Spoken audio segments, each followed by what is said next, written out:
Well, good afternoon, everyone. Rob Geddes is my name. I hope you're all logged in, or those that are logged in can obviously hear me, with the fourth in a series of 4 webinars from the AIC based here in Brisbane in Queensland, Australia. This one's on new product development, and it's a particular interest area of mine. It's where I've spent 30 years of my career in this field. For those of you who may not know the AIC, the AIC is a not-for-profit organisation that was established in Queensland to assist with innovation, collaboration and commercialisation, particularly with Australian companies. We've been around for 10 years, and we're now part of QMI Solutions, which has been around for 20 years, which is involved in a lot more things than just the innovation, collaboration and commercialisation side. Particularly the efficiency sorts of areas, so process improvement and those sorts of things, and staffing. This webinar series is supported by the Queensland Government. They've kindly assisted us to put this out there and share our learnings and our knowledge with commerce and industry. And we've got people logging in today that are here from all sorts of places from a long way away. So, so it'll be very, very good to share this learning with everyone. My previous webinar was to do with the business model canvas, and the canvas is a very good tool that I'm very familiar with and use quite a lot, and it's all about a snapshot of how your company operates, how it makes money, how it delivers value to customers, and which customers you are targeting, and what's in it for them, and what their relationship is with you. That's a very fundamental part of designing products for the company. So I'll touch on that later on. One of the other webinars that was held, the first one, was actually about market research. One of the key questions out of that market research webinar was how many fish in the pond. That's very important for product development. How many customers are out there? How many fish are in your pond that you're targeting? Another question was, will the fish like the bait? So the things that you have for sale in this pond, will those fish actually like those, or will they pass by and take the other bait? And the third key question that market research asks is, who are the other fishermen that are out there competing against you, and what have you got that's different? Is your bait any better? Are you targeting different fish? So the market research is actually crucial also to the whole product development, getting your products out into the marketplace. The other webinar, the most recent one, was actually on intellectual property, and Shelston IP lawyers put that one together, and they revealed all sorts of things about protecting intellectual property, and that's vitally important also in product development, and having a successful product in the marketplace is having some form of protection, having some defensible differentiation in the marketplace. So they were key questions there, and there's a whole range of different IP protection strategies and techniques, and it's very well worth building that into your product development process. I won't touch on that today. We've had that webinar. Certainly seek professional advice in your intellectual property planning, but the key thing I would like to get across is make sure that you do actually have an IP strategy. Build that in with your product development strategy. It is key. So, product development. To me, it's all about innovate or get left behind. We've all seen this range of products. There's a whole range of things from mobile phones to, I think they're floppy disks, and cassette recorders and gaming consoles and film cameras and just production techniques. In your industry, are there products and techniques that have been around for a while and maybe are at risk of being replaced by a competitor? If you don't innovate, guaranteed somebody out there in your space is innovating at the moment and is going to come up with something that might knock your product off the perch. To me, that's all the justification that you need to be innovating yourself. And keeping ahead of the pack is vital in my view. The one on the very right-hand side, I mean, most of you will be aware of most of those. The one on the right-hand side is old manufacturing techniques actually being replaced by new production techniques such as 3D printing. So there's a whole new industrial revolution coming that could wipe out even your production processes and your business model, the way that you're currently doing it. So even though your products might be good, the way that you actually create them, deliver them to the market might be being outmoded. So there's a whole range of different types of innovation. And in the Business Model Canvas webinar, I covered these 10 types of innovation from the Dublin group.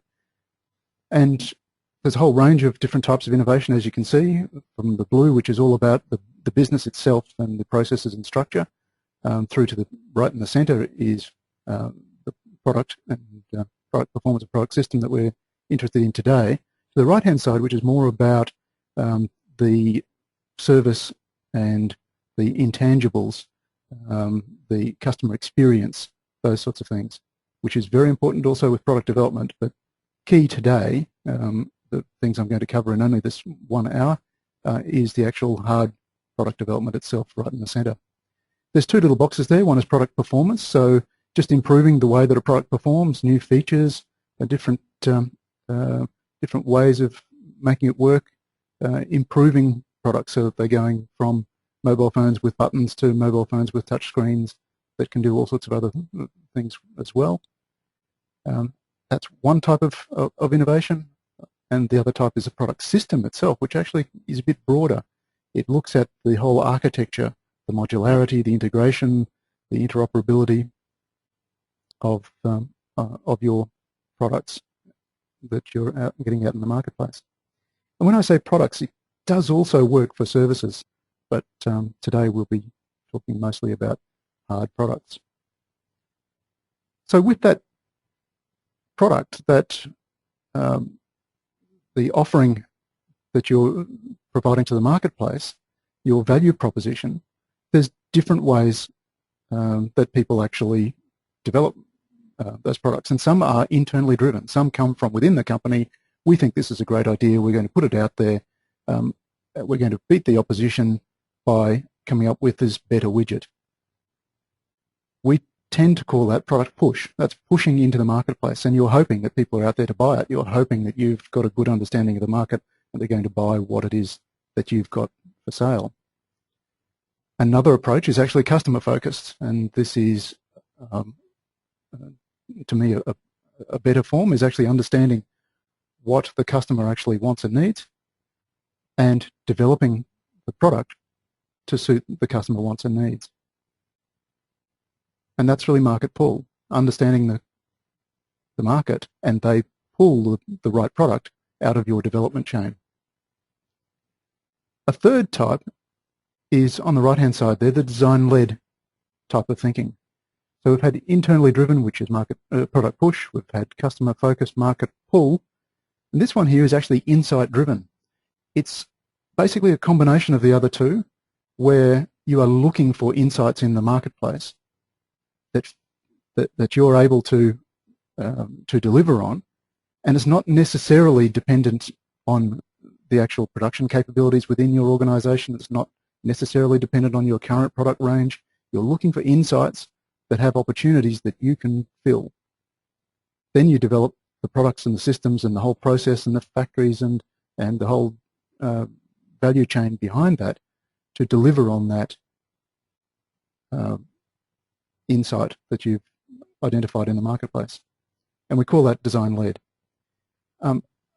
From internally driven through to design-led, you're getting increased competitive advantage. If you can be design-led, you're typically ahead of the pack, and you've got better competitive advantage. But design-led actually incorporates the other two. One group that we're aware of that's reasonably good in this whole design-led area is Apple and Steve Jobs, who's no longer with us. But they're renowned for this space. And a quote that I actually particularly like from Steve Jobs was this one. There's an old Wayne Gretzky. He's a skater, a ice hockey player. Wayne Gretzky quote that I love: "I skate to where the puck is going to be, not where it has been." So think of this in your marketplace, where the market is going to be, not where it has been, not where it is now. And Apple has always tried to skate to where the puck is going to be. They've always done that, and they always will. That, to me, encapsulates design-led, being where the puck is going to be. But you don't have to be an Apple. You don't have to have millions of dollars. And in fact, Apple started out as a couple of friends. And when Apple came up with the Mac, IBM was spending over 100 times more in R&D than Apple was spending at the time. So you could become the next Apple.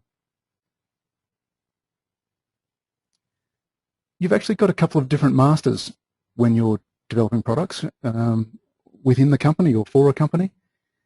Obviously, the key one is the customer value. If you don't deliver customer value, you won't have a product that people buy, and you'll go out of business fairly quickly.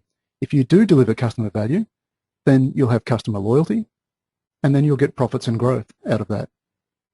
If you get customer loyalty and profits and growth through delivering customer value, you'll end up making the shareholders happy. And that might be just you and your wife, or it might be a board of directors, or it might be shareholders on a stock exchange. It doesn't matter. If you're delivering customer value consistently, you'll be delivering shareholder value. Once you've got shareholder value, you can then ask for some investment back into infrastructure and back into resources in order for you to move forwards and deliver better customer value. Along the way, you actually deliver employee value because you've got good resources, you've got good infrastructure, you've got happy customers, you've got profits, you've got loyalty, you've got a great product that's selling out there. The employees will be very happy. And if you've got a happy workforce, they'll be a dedicated workforce, and they'll offer more and come up with better customer value. So this virtuous circle shows that you can actually satisfy the three masters of customer value, shareholder value, and employee value, and work particularly well in the marketplace. There's another concept I'd like to get across as well. Some product development can actually be very low risk. Just a minor tweak, a minor color change to last year's model and get it out there again. It's a refreshed product. That's product development. It's very basic in terms of an innovation. Right the way through to some very high risk moves where it's a complete game changer. You're going to completely change the whole market. You're going right out there, going places where the company's never been before. That's very high risk. And we've got a range, got a scale in between. In essence, we lump them together into these three groups. Incremental product development, right the way through to radical product development. But in the middle is one that I particularly like working in, which is a very high leverage area, and that's platform product development, where you deliver the new generation of products and services that move the company forwards. It's not as risky as radical. It's based on your incremental, it's based on your existing products like incremental, but it actually takes it further and sets up the company for the future. So that you remember the word platform, one of the products that we worked on was a platform stepladder for Bailey. And once we had this concept out there, rather than an industrial ladder, this was actually a domestic ladder for renovations with a small platform. Once they worked out how that all worked, from there they could actually have 2-step, 3-step, 4-step, 5-step ladders. They could have different colors. They could have different branding for different retail stores, and it spurred a whole range of different products. That's a platform product. Once you've actually worked out that new system, you've then got a whole new market. And it's far better than just changing the color of an existing ladder or just changing the way something works in your incremental area. So platform ladder, platform product development. Just to reinforce it, incremental products, that's like changing the color of some bowls or adding some little handles or a pour lip, those sorts of things, making them stackable. Minor tweaks and changes when you had bowls before. Changing toothbrushes, shape of the handle, the colors, the bristle types, etc. If you're in a service area, it might be revamping your theatre, or it might be upgrading your restaurant, changing the look of it. These are just incremental changes. They're small, they're easy to do, they're based on what you've been doing before, and they're good. They can actually refresh and give you increased income. An issue with some of these is that often they're not very protectable, and competitors can follow suit and copy. And just think of the toothbrush wars that we've had over many years. It's very easy just to copy and come up with something else, and the market gets jaded. Platform products is that next level. This range of platform products comes from Ryobi, and it's based on the battery pack. Once they've had this high-powered battery pack, they could actually come up with all sorts of different tools and equipment that is powered by the same pack. And one idea spurs another, and away you go. Once you had that base platform of that battery pack, you can then generate a whole range of different products for different fields, for different uses, etc., and off you go. Platform product development is very strong. And then radical products. Well, here's a couple of radical products, the cochlear ear implant and Virgin Galactic. But you don't have to be a multi-million-dollar company or Richard Branson to do radical products. You can actually do radical products in any particular field and in your marketplace. It's a matter of going where no one else has gone before. It just tends to be a little bit riskier, so beware. But decide, if you're developing a product, are we actually just doing a minor tweak, or are we going radical? Are we setting up a platform for the future? That's an important concept to get across. Now, these little green bubbles on the left here I'm using to represent ideas.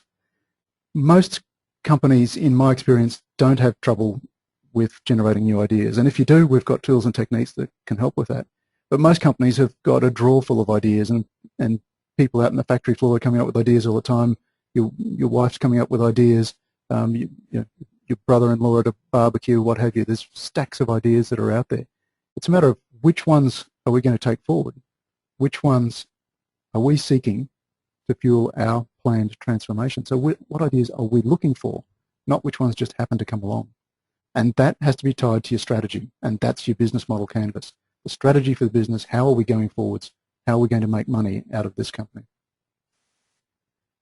One way to map it out is to, if you've got existing products, is look at what products you've got in what markets. Here we've got product categories of cereals, bars and chips in a matrix down against all of the different markets that this company targets. They've got singles, they've got families, they've got the gluten-free market, and they've got in-flight. They've all just got into airlines. And they've mapped out where they've got products. It shows where there's gaps as well. You can also map out, with these little triangles, where your competitors have products. So where you're going head-to-head and where you've got clear space. And potentially also there where you might go. Consider strategically what your next move might be. If you map out these strategic arenas, you can work out which ideas you want to develop and then go back into your drawer full of ideas and pick out the ones which actually deliver you gluten-free chips. So map out what products you've got in what areas and find the gaps. An example that I went through with mapping out gaps was done slightly differently. It was actually looking at, in this particular case, it was bathroom accessories. And we mapped out the quality of product on the marketplace versus the sell price of product on the marketplace. There was a whole lot of product coming in from China that was moderate to low quality and was very low price. There was some Australian product which was actually moderate to low quality as well, but a higher price. But there was also German product on the market which was very high quality, quite high price. That was the the landscape at the time. The Australian company that we worked with, decided that there was actually a space here for high quality Australian product selling at a higher price, so they could actually get increased margin. Don't compete against the price of the imported product, of the German product. Compete against the quality of it, get a higher price, a higher margin than we're currently getting for the current Australian manufactured product. And that's the area that they competed in. And this is a product range that we came up with, which was German quality design, manufactured very well in Australia, but there was higher margin so that we could manufacture it in Australia and we could sell it here and we could compete and undercut the German imported product, which was quite high in price. So there was our product offering in that space. A clear vision of what we needed to develop, what the target was. Having a clear target is vital for product development. The next clear target that they were looking at was actually, now that we've established high quality Australian product for the brand, let's go even higher quality and even higher price. The higher quality wasn't that much more difficult to manufacture, but the margin was going to be much better.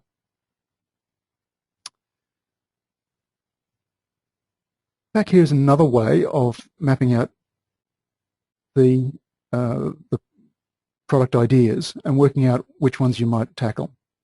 We've got different coloured bubbles here, and they relate to just improvement projects in the blue, new products in the grey, and platform projects, and that's a project in the green. It's more than one product, it's a whole project. We've got them mapped here against, from left to right, the likelihood of going to the market in the next 5 years. And on the vertical axis, the impact to the business. Ideas to the very top would have the greatest impact to the business. So top right-hand side would be ideal ideas to develop if they match our strategy. And you can quite easily have a look at, pull out each of the ideas out of your drawer and map them on this matrix and work out which ones are going to deliver the high value and give a great impact on your business. The size of the bubble can actually also relate to the potential returns from that, or the cost to develop them. So you can quite easily map out your product ideas. Then you need to select which ideas out of all of those. Not necessarily only the ones on the top right-hand side are the ones to go with, but they need to also fit your criteria. They need to fit your brand, who you are, who you're going with, or develop a new brand if you need to. Be a cultural fit with your organisation so that you're actually going to be able to deliver it, that it's not going to be something that you're incapable of delivering with the current culture. Your strategic fit, where are you going? Does it match your strategy? And looking at your current technologies and products, look at your intellectual property, and look at your market. So work out ahead of time what your selection criteria are, and then do an evaluation. Establish your screening criteria, communicate it well to all of your team, because then they'll come up with ideas that actually match the criteria, rather than coming up with some wacko idea that has no hope of getting a Guernsey in the next 10 years or so, because it doesn't fit the strategy. And then apply that screening criteria to all of the ideas to find out which are the diamonds and which are the quartz. So with that matrix, the ones on the top right-hand side, you assign top priority and you look at those and assess those. The ones on the left, perhaps identify which ones of those that you could improve and move over to the right to category A. Type C, we'll just disregard them unless they're completely misunderstood. And type D, identify how to increase the impact of those. They're likely to be commercialised, perhaps taken up by the market, but perhaps the impact is not so good and may not be worth the investment. But they could be a loss leader, so look at those. Another concept I'd like to just touch on briefly to make it known to you is, here we have all of the types of products or projects that you might move forwards with. And the company's decided that they'll develop in relatively equal portion some range extensions, some new products, and some platform projects. So they made a strategic decision about that mix.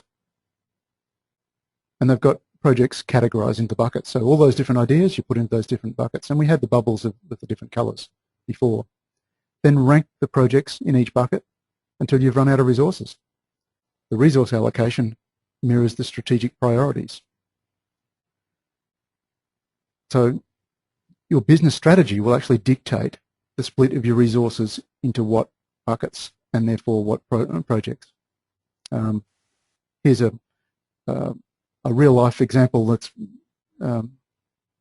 we've changed the name to protect the innocent, but this company has, for example, a $1 million budget, and they've decided that they're going to spend the money in this particular way. They've got 4 portfolios, and they've identified projects that fit all those portfolios, and they've ranked them all and jotted them down in the order in the rank in each of those areas. And they've just gone through and worked out that it's going to take $200,000 to do those first top 4 on the left-hand side projects. So that's where you rule the line. Sorry, Regatta, sorry, Slow Brew, those miss out, and Widget, they miss out this year in the development cycle. So this is a way of just working out with your budget, and your budget might be far less than that, but just work out, where do you want to spend your time? Do you want to spend your time working on completely fixing problem projects from before, or do you actually want to spend some time working on platform products or looking at requests from customers or your new products? So that's just a way to categorize that. Now these slides will be made available as well, so for those of you who are not familiar with the way we're doing things, so we'll be sending out an email and these slides will be available for you to look at your leisure.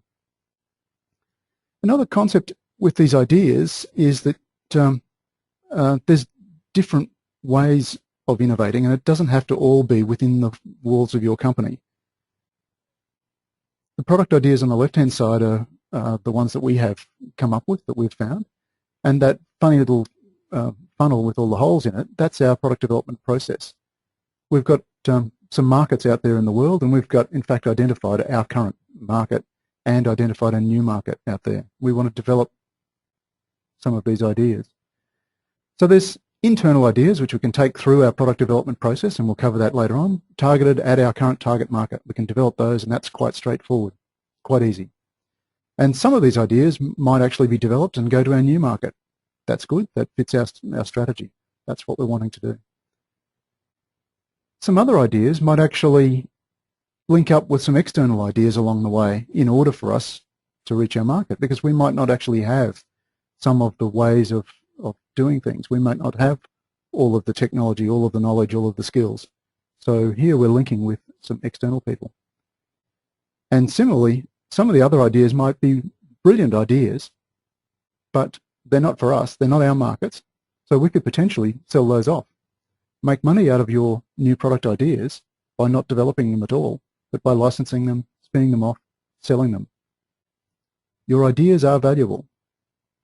Keep in mind that they might be valuable to somebody else, and you might not have to develop them, get them on the market, and go through the whole process. That could fund your product development to address your new target market. And then there's external technology insourcing, which is totally from the outside. You buy it in to address your market, so you don't have to develop it at all.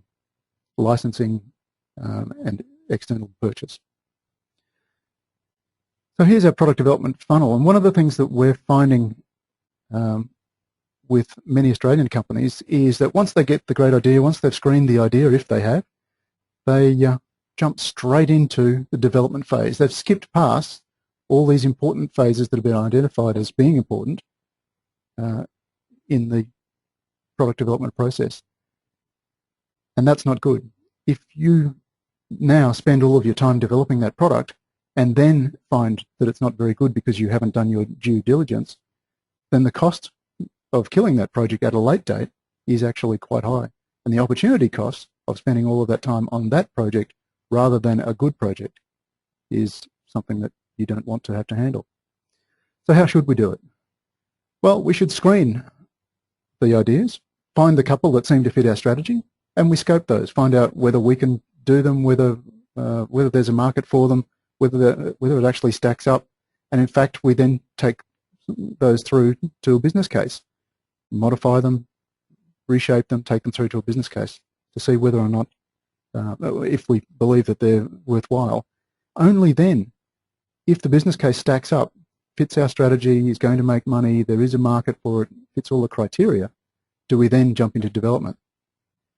So some of those projects may miss out. You might park them for a later date and move only 2 projects through into development. We actually like to call this a funnel and tunnel. The first phase is the funnel, where you're trying to actually screen from a lot of ideas down to very few, and then once you actually have pulled the trigger to fire these products through your product development area, that's the tunnel, that's the barrel of the gun. It's best to do them in serial fashion rather than many at a time, so that you can focus and get it out as quickly as possible. And then after development, you move through, once it's met all the criteria, you move it through to product launch, and then post-launch review is that PLR. So that's a bit of an understanding of the generic product development process. One of the things that this does is it actually covers the gap between risk and information. Over the course of time in developing a product, we start with very little information, and we develop more information over time. Yet at the beginning, we've actually got a lot of risk because we've got no information. We don't know whether there's a market for it. We don't know whether we can make it. We don't know what the margin is. We don't know what the sell price is. We don't know how long it's going to last in the marketplace. There's a lot of risk associated with it. The more information that we get moving across in time to the right-hand side, the risk is reduced because we know things. And we can kill the project at some stage if the risk seems too high. With new product development process, we actually like to manage risk by getting more information early. The risk is still there if we don't have much information, but we get more information and we come to this crossover point, a decision point, early on, where we've spent little money and we can kill the project at that point. So it's all about risk minimization. If we have due process and a systematic approach to product development, then we can minimize the risk of failure or fail fast. Finish the project, or finish spending time and money on the project early, and don't waste your time and get it out in the marketplace and fail in the marketplace.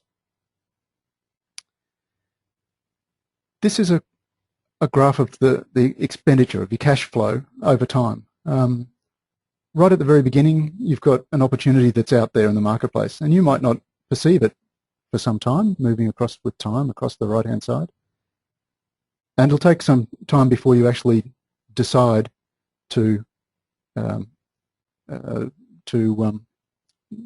spend time and spend money on the project. So that's the time when you start spending money and start looking into it. You do an initial evaluation of the project, and then decide to spend even more on development. So all of this time you're spending money, spending money. It's only at this point here that we actually have the launch of the product, and we're starting to get returns. And we're starting to get returns, but we're still behind the 8 ball. So here we have the release phase, but it's not until right up at the right-hand side here that we've actually got profit. It takes us all of this time of earning money to return that amount of money that it cost us to develop the product. So it's only way out here that we actually have a profit. We're earning the first dollar of profit out of this product. So it's taken quite a long time to get to the break-even point. Only after that do we have our net profit period from this product. So that's a key concept to get across as well. Another key concept is if we could actually shrink that time, even if we spent the same amount of money up front, but we spent it quicker, we would actually get to a point of earlier release, and we get to a point of earlier break-even.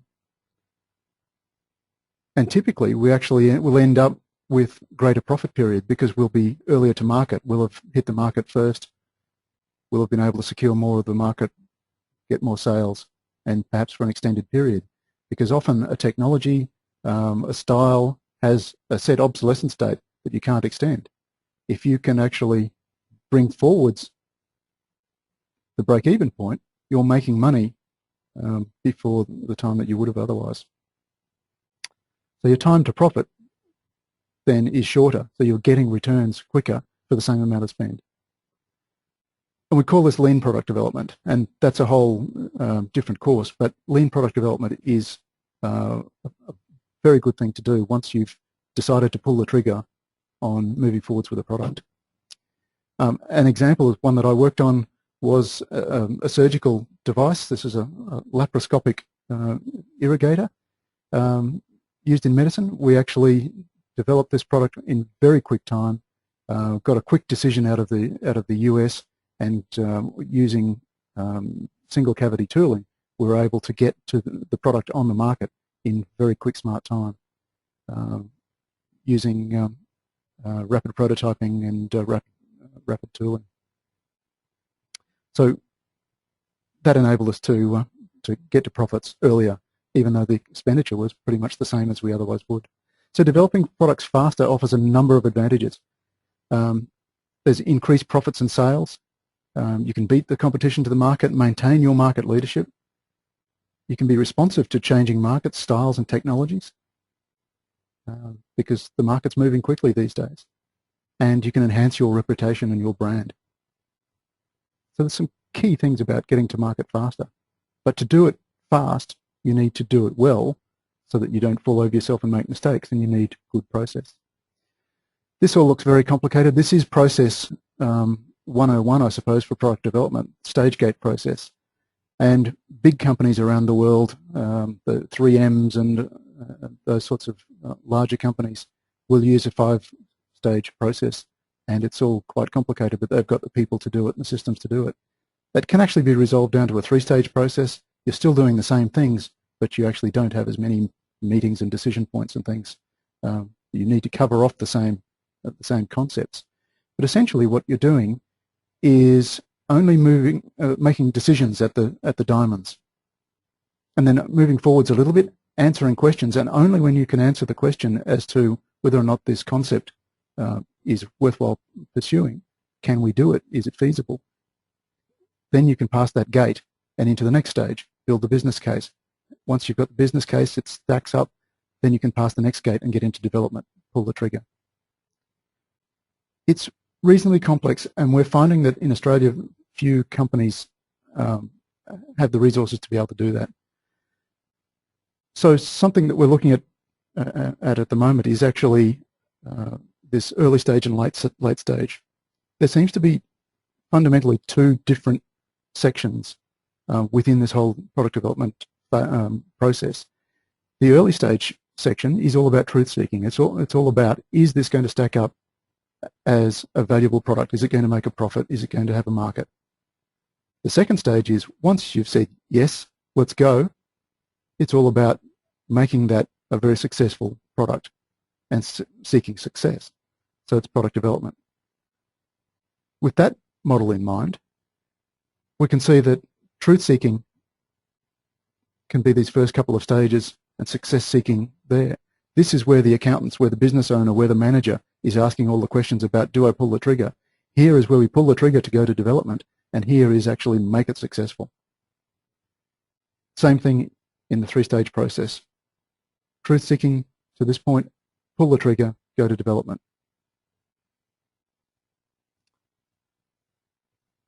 So with our product development process, these first 2 phases here are all about truth seeking. So that's where your business owner is doing the business case. That's the vital thing. That's what most companies in Australia miss out. Most companies in Australia skip straight to development because that's what they're good at doing, is fiddling around and coming up with new product ideas. The most important thing that you can get out of today is actually understanding that you need to do this truth-seeking phase before you pull the trigger on a product and fire it down the barrel. Success-seeking can actually overlap as well. So you can actually start doing some of the work in building success during the truth-seeking phase. So that's getting faster time to market. That's all about lean product development.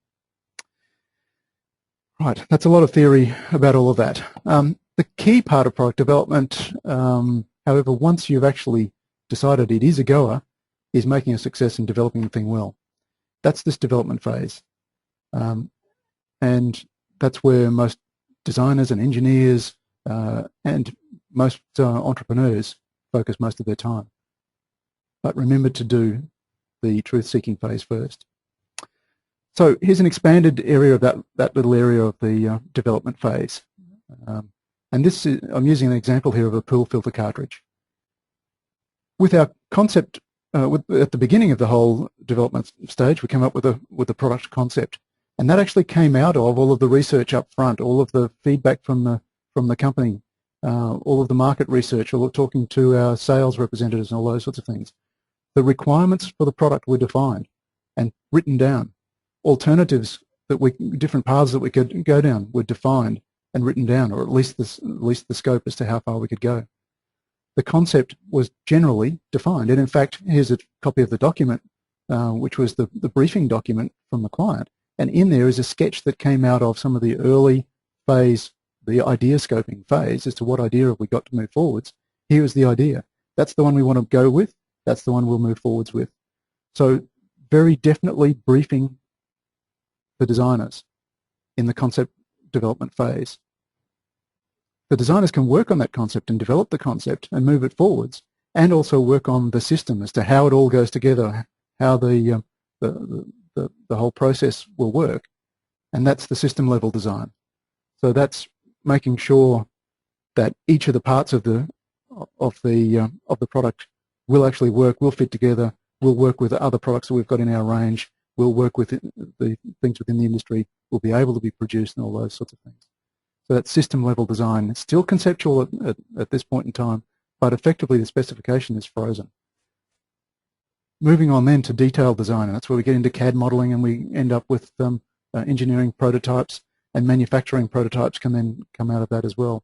Design for manufacture starts to come into all of this, detailing the design for production. Along the way, we're making prototypes and mock-ups and models. We're testing and we're refining, and some of this loops back on itself. So we go back into detailed design and redesign it once we've tested and found out there's a fault. So we can loop backwards and forwards between some of these sorts of things. But essentially, it's a waterfall process. So testing and refinement is a major part of the iteration of product development. And then production ramp up.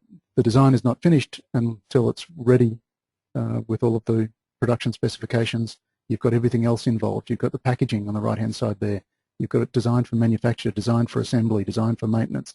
All of the other components that fit with it are all designed and ready. You know that you can get the components.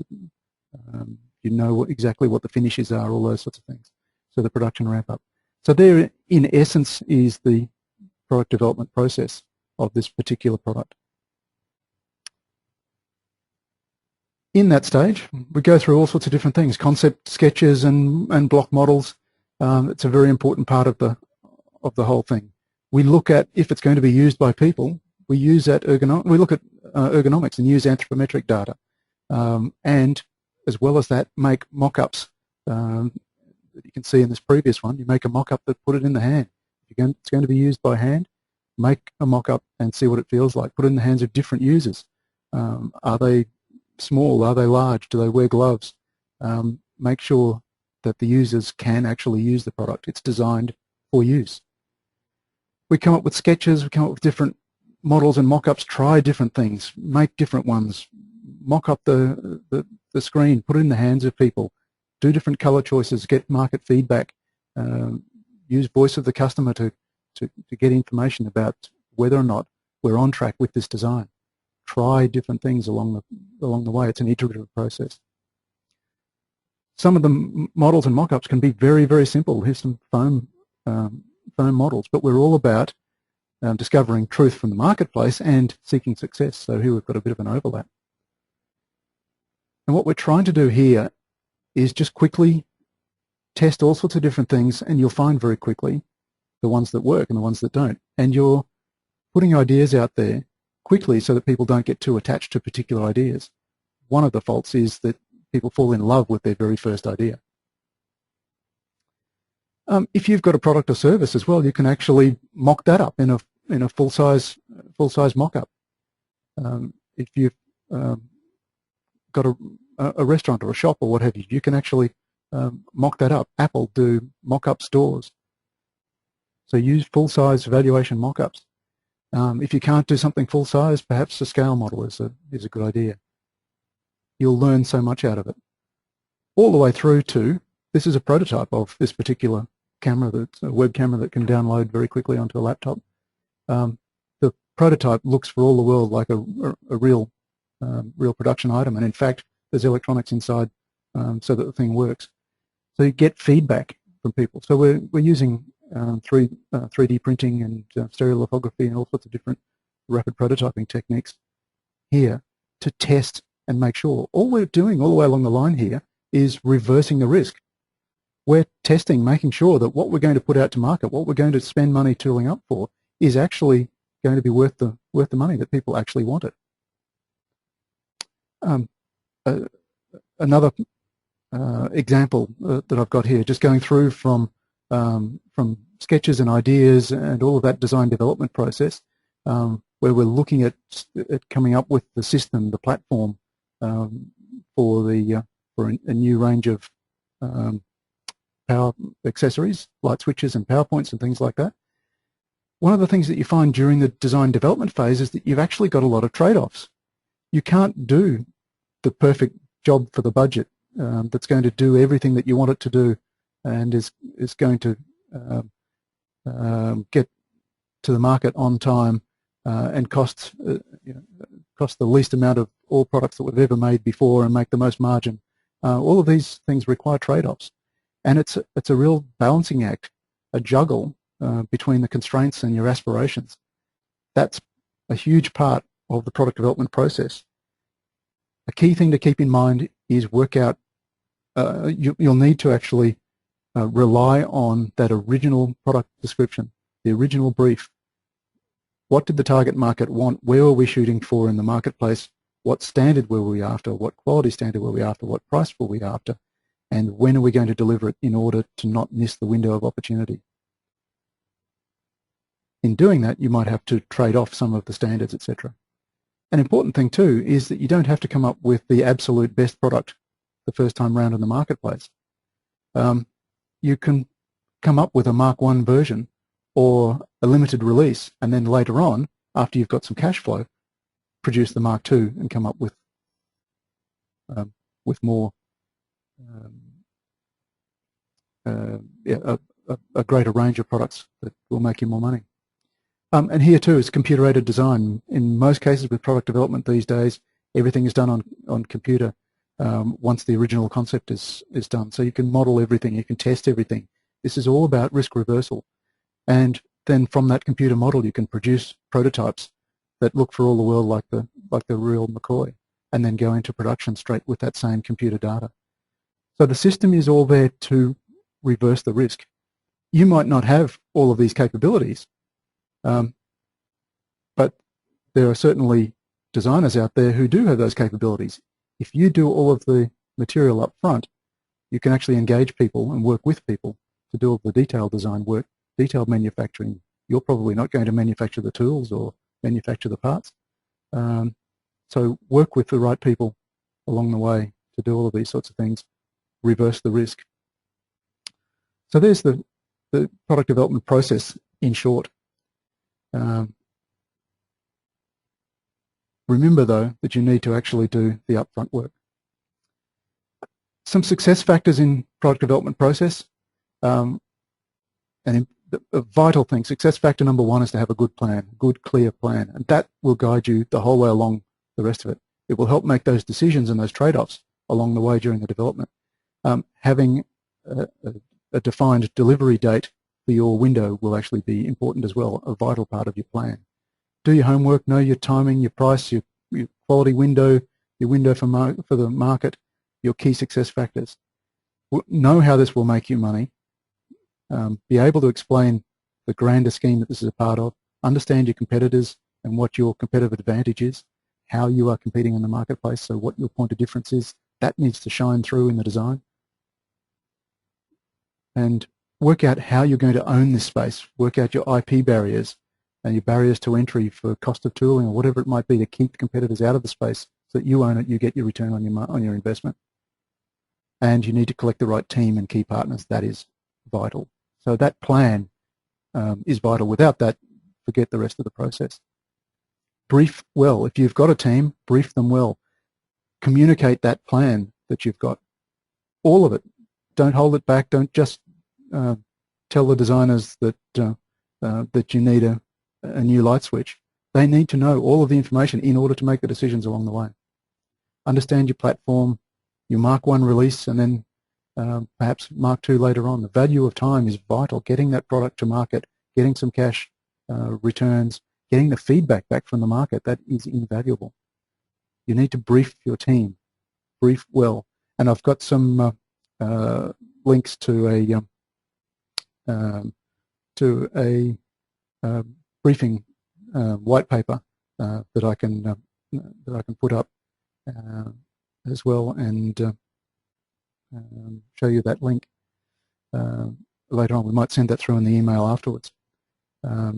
But put a written brief together and brief your team well. And the final success factor that I've got, it's actually success factor number 3, not 2, is to manage the team well. Make sure that they deliver on the promise of the plan. Provide them with guidance all the way along the line, but also provide them with latitude. You'll find that some of the smartest ideas come out of the development team along the way, that you didn't think of them on day one. And in fact, perhaps the people that created the plan aren't necessarily the most creative people in the team, but the development team might come up with some good ideas along the way. So the brief is to provide guidance, but it's also to have latitude, but within the bounds. So understand the plan, understand your job, your role in the whole thing, understand the place that your product has in the marketplace. Get inside the lives of your targeted market. Don't just understand your target market, really get inside the lives of them. Deep customer insights is what we're all on about.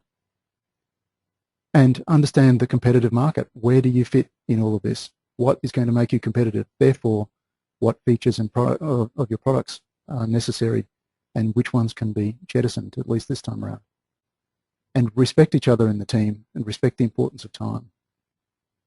Getting that product to market on time is vital. One of the things that some of our clients do is actually have their plan to deliver at key trade shows, and that's a very good strategy, because those key trade shows around the world come at a particular time and you can't shift them. If you have a plan to launch a new product at that trade show, you have to pull out all stops to be there. So you'll find that sharpens the focus of the product development team quite a lot. The final stage in this product development process is the launch. It's vital. Now that you've just got your product developed, that's not the end of the story, that's only the beginning of the story. Getting it onto the market and making a success of the market is what it's all about. Having the right launch strategy is key. So here's a pre-launch checklist, and again, you'll be able to get hold of this presentation afterwards. We'll send links to it, so you don't need to furiously jot things down. But you need to have all your technical things all in place and tested, and the thing works. If it doesn't work, forget it. Things just have to work these days. If you have a product that is intended to do a particular task, it just has to work. You need to have your operations, marketing and sales team all in line ahead of time. Work out what the marketing plans are and the operations plan, and make sure that's understood by all the staff. Have all your collateral checked. Have everything, all the standby processes planned and in place. You need your product support as well. Once the product gets out in the marketplace, you actually need support for it. What are the resources? You need to hire people. You need them in place. You need to perhaps have trained staff for servicing and support. You need to have a website together on the day of the launch, which has got all your frequently asked questions and further information and where you can buy it, the stockists and all that sort of information. You need troubleshooting guides and installation guides, all the literature that goes with it, the packaging, the inners, the outers, the shipping, work out all your costs, your spare parts and requirements and things. This was an example of a product that was actually launched at a international pool and spa show. There was a definite product deadline for this one. We had to have it ready. We not only had to have it manufactured and in shipping containers on the water on the way to the distributors, but we had to have all of the literature, all of the distribution, all of the websites, all of the marketing material, videos, all those sorts of things, all in place at the time of the launch as well. That deadline sharpens the focus, so it's very good. This was very successful. It won Best New Product at those awards, and distributors signed up for it around the globe. So we've got people at the moment in Sweden using this sub jumper in their indoor heated swimming pools. Post-launch, what you really owe yourself to do is this post-launch review. Don't just launch it and get it out in the market and keep fighting all the fires. Actually sit down and see, did we meet our plan? Were our launch objectives met? Did we reach the sales that we wanted? Did we get to the target market? Was the feedback that we're getting off on the website, is that the sort of feedback that we intended in the first place? Interview your stakeholders for feedback. Get issues and suggestions. You also need a feedback process built into your launch strategy. Which launch elements worked, which didn't, what would you do differently next time, and are you just on track with sales and returns, etc., and do you need to then readjust your strategy out in the marketplace? So we've launched and we've done a review. What are some of our takeaways out of this whole process?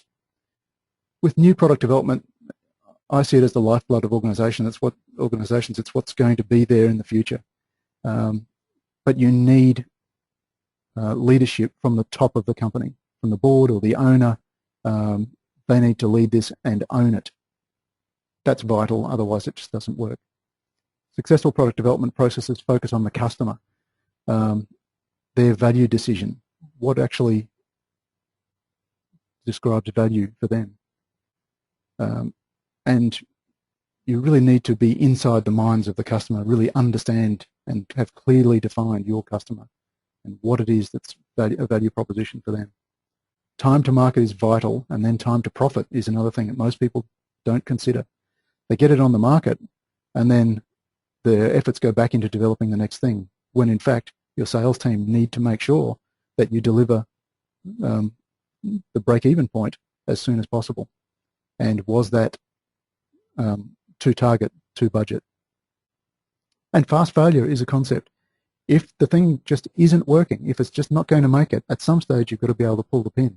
The faster you can pull the pin on a project and stop spending money on that one, the faster you can start spending that money on the next one which might work. You need to reward your team as well in the process for truth and success. So that's vital. You need a clear vision. You need focus. You need a target. You need to become highly differentiated, not a me too. If you want to compete well and get a decent margin, you need to be well differentiated. You need to place your customers, their needs and their desires at your core. You need to become customer focused and potentially design led. If you really understand their desires, then you can actually lead the market. Don't just understand your market, become one with the market. Sounds a bit zen. And enhance your market. Define new markets and unlock new potential. So look outside, increasing rather than just focusing narrowly. So there's some key success stories. According to sort of the leading author in this field, in product development, success actually comes from being differentiated, having superior products, and being sharp with your definition and getting to the market, and having true cross-functional teams. people from all different parts of the organisation. Well, that's it for us. That's an hour. I've not given anybody time for questions. If you do want, we can leave open for a little while for questions. Please type them in. I'll make sure I get back to you individually. I'll have your email. This website will be made available. It'll be online access. We'll also be asking you for topics for future webinars. There's going to be 6 more webinars before June of next year, and we're certainly after your feedback on how we're performing at this point in time, so we can help improve our product and our delivery. There's a number of different websites there, but the one I'd encourage you to keep an eye on is the AussieCom events website. So I'll provide in the following up email tomorrow, I'll provide the link to some downloads on choosing the right design partner and writing a product design brief. So that's me. Thank you very much. Thank you also to our partners in this Queensland Government. So I hope that's been of some use. Please let me know, give us some feedback. We're keen to hear and keen to do more of these. So we'll keep it open for a little bit longer to get your questions. Thank you very much. I hope that was useful.